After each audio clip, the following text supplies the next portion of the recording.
ऐसी महिमा भगवान गुरुदेव की है। एक चेलो पूछो गुरुदेव ने, गुरुदेव गुरु की महिमा कितनी है? चेलो कहीं क्यों गुरु महाराज गुरु की महिमा कितनी है? गुरु जी कह रही और सामने जो अनार है ना, अनार को पेड़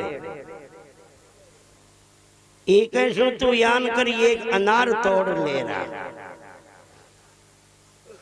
चलो अनार तोड़ ले रहा हो। गुरु जी कह रहा ये अनार में इन छोदर गिनर बता कतरा बीज है, ये अनार के अंदर कितना बीज है?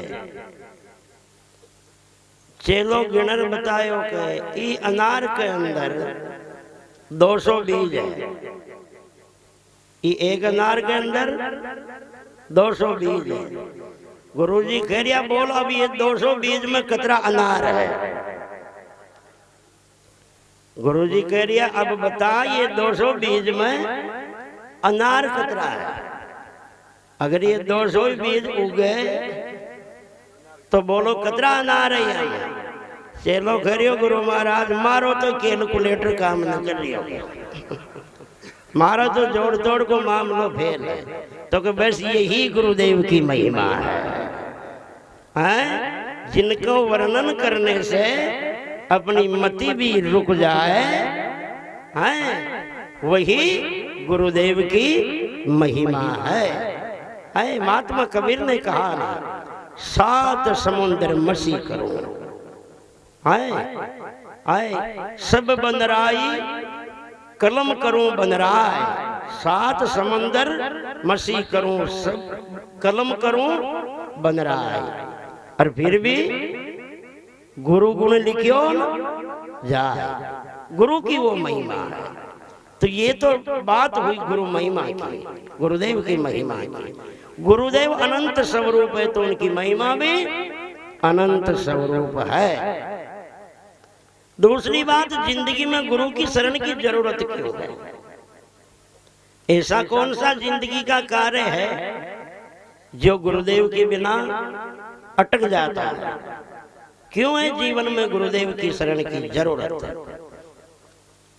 प्रिय बंदों, इस दुनिया में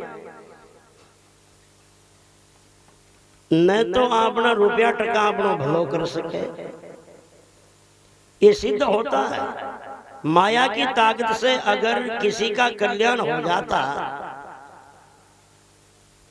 तो भरतरी जैसे राजाओं को अपनी जागीरियों के ठोकर मार करके गुरु गोरखनाथ के चरणों में नहीं आना पड़ता। धन माया की बदौलत से अपना कोई भला कर जाता तो मीरा जैसी महारानी को महाराणा के मेलों के ठोकर मार करके सदगुरु रविदास जी की शरण में नहीं आना पड़ता।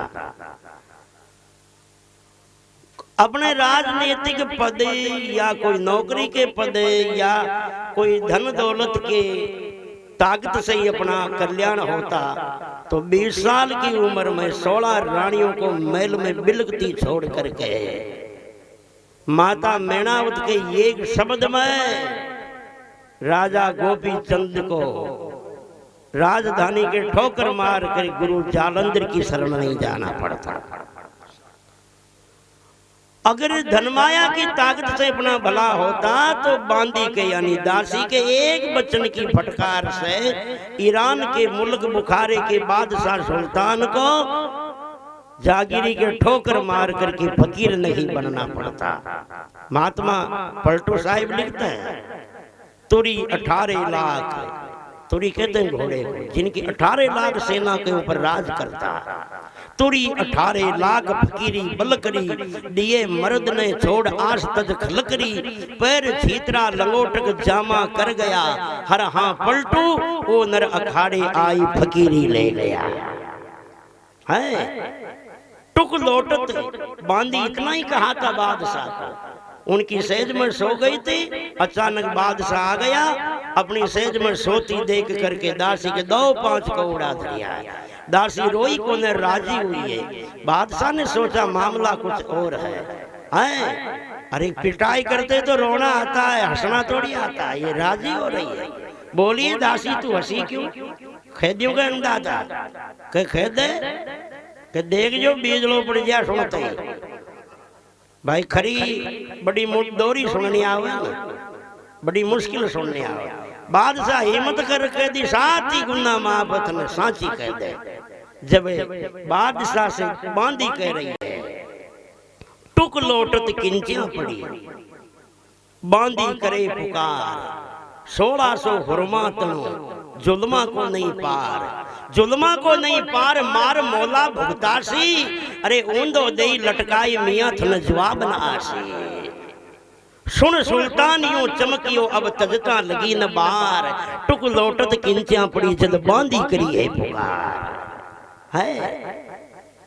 के दो टुक सोई थारी सेज में मारे मोरा मुदस को उड़ा पड़िया है। बेटी रा बाप खोपड़ी ने ठिकाने लारे थोड़ी, कोई थारे माताओं पर लो धनी भी रहे ये दुनिया में, तो आगे थारी कुटाई होगी तेरी क्या दशा होगी।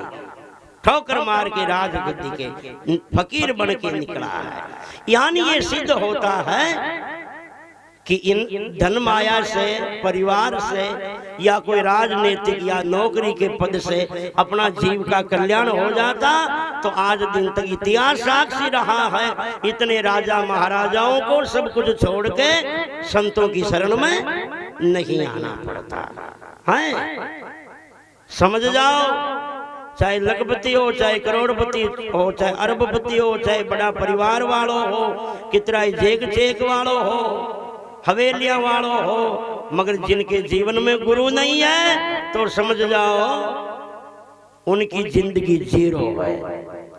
सीधी भाषा में अगर जिंदगी में गुरु नहीं है तो समझ जाओ अब तक उसकी जिंदगी शुरू ही नहीं है। यानी वो हाल तक पैदा ही न हो जाने मनक जमारा। जिंदगी में गुरु नहीं है तो जिंदगी शुरू ही नहीं है। धन माया परिवार, कोई पद पदार्थ, सुख सुविधा, हवेलियां महल माड़िए आदि सब कुछ होते हुए भी जिंदगी में गुरु शरण नहीं है तो जिंदगी जीरो है। और आपको पता जीरो की कीमत कब बढ़ती है?